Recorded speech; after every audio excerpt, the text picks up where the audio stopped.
Մի բան եմ ասում, հավատները չի գա։ Ընդամենը $1 կարող եք mobile home, այն տնակներից մեքենա տուն վարձել եւ գնալ ինչ որ նահանգից նահանգ։ Ընդամենը $1 եւ անգամ էդ էլ հերիք չի, մի բան էլ վերջում ձեզ կարող են վճարել ձեր ծախսած բենզինի գումարի համար։ Հիմա կասեք, հալա ոնց եղավ Ամերիկայում $1 3 օրը, 4 օրը, 10 օրը $1 օրեկան, ամեն օր $1։ Հիմա ասեմ ոնց ժողովուրդ ջան, էսի հեքիաթ չի, ճիշտ ճշտություն է, ասենց ասեմ։ Ուրեմն նայեք ինչա կատարվում։ Ինչ եք $1 վճարում, չէ՞ որ դրանք $500-600 են օրեկան, չգիտեմ, եթե գտնեք մի 3-400-ով օրեկան, բայց ստեղ վարձում եք $1։ Ոնց եք վարձում։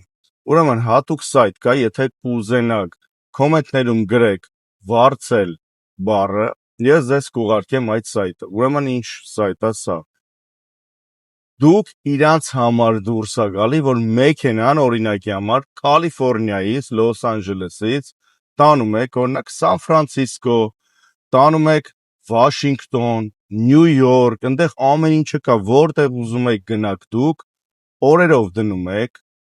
search եք անում, ման եք գալի եւ այնտեղ ձեր համար բերումա թե ինչ դիլեր ունեն։ Այսինքն եթե ձեզ պետք է Լոս Անջելես գնաք Նյու Յորք, այդ օրերը դնում եք Լոս Անջելեսից Նյու Յորք, Նյու Յորքից ուզում եք հետ գաք ստեղ, դնում եք հետադարձը,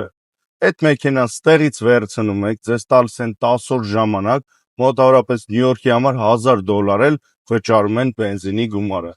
Գնում եք Նյու Յորք, հետո ընդեղից էլ մեքենան վերցնում եք ձեր ընտանիքով եւ հետ եք գալիս Լոս Անջելես։ Ուրեմն գրում եք վարձել բառը եւ ես ձեզ կուղարկեմ, եթե հետաքրքիր է դա։ Շնորհակալություն, լավ մնացեք։